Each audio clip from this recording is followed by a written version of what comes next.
আগাম বন্যার ঝুঁকি মোকাবেলায় স্বল্পমেয়াদী ও শীত সহিষ্ণু বৃধান ১১৮ উদ্ভাবন করেছে বাংলাদেশ ধান গবেষণা ইনস্টিটিউট, যার বীজ উৎপাদনের কার্যক্রম চলছে বরিশালে। অক্টোবরের শুরুতে হাওরের কৃষকদের হাতে তুলে দেওয়া হবে নতুন জাতের ধানের বীজ। Furniture just smarter, JMG furniture. জলবায়ু পরিবর্তনের প্রভাবে প্রতি বছর আগাম বন্যায় ভেসে যায় কৃষকের কষ্টের ফসল। এক নিমিষে নিঃস্ব হয়ে যান তারা। তাদের দুঃখ ঘোচাতে স্বল্পমেয়াদী বন্যা ও ঠান্ডা সহিষ্ণু নতুন ধানের জাত ব্রি ধান ১১৮ উদ্ভাবন করেছে ধান গবেষণা ইনস্টিটিউট। সেই ধানের চারা রোপণে ব্যস্ত বরিশালের ধান গবেষণা ইনস্টিটিউটের কৃষকরা। এই চারার ধান এপ্রিলের আগেই তোলা সম্ভব।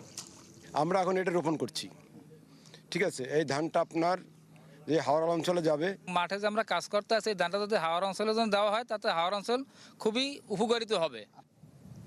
বৈজ্ঞানিক কর্মকর্তা বলছেন, বরিশাল অঞ্চলে ৩ হেক্টর জমিতে নতুন জাতের ধান রোপণ হচ্ছে, যার মাধ্যমে ১০ টন বীজ উৎপাদন সম্ভব। এই ফসলটা আমরা যদি অক্টোবরের শেষ সপ্তাহে আমরা করতে পারি কিংবা নভেম্বরের ১ তারিখে আমরা বীজ রোপণ কার্যক্রম করতে পারি, তাহলে আমরা এপ্রিলের প্রথম সপ্তাহের মধ্যে এই ফসলটা আমরা কর্তন করতে সক্ষম হব। সব বীজগুলা হচ্ছে হাওর অঞ্চলে প্রদর্শনের মাধ্যমে কৃষক যাতে বীজটা পায় সেটা নিশ্চিত করার জন্য আমরা প্রদর্শনের মাধ্যমে তাদেরকে বীজ সরবরাহ করব। আগামী বোরো মৌসুমে বিশেষ জাতের এই ধান কৃষকের হাতে তুলে দেওয়া হবে বলে জানালেন কর্মকর্তারা। যেহেতু বড় মৌসুমে, ঠান্ডার মৌসুমে জাত গরম মৌসুমে করতেছি, এই জন্য জীবনকাল কমে আসবে। আরও একটা পজিটিভ দিক হচ্ছে বরিশাল অঞ্চলের তাপমাত্রা অন্যান্য অঞ্চল থেকে একটু বেশি, যার জন্য আমরা দেখছি অন্যান্য অঞ্চলে চেয়ে বরিশাল অঞ্চলে যে কোনো জাতেরই জীবনকাল কমপক্ষে ১০ দিন হলেও কম হয়ে আসে।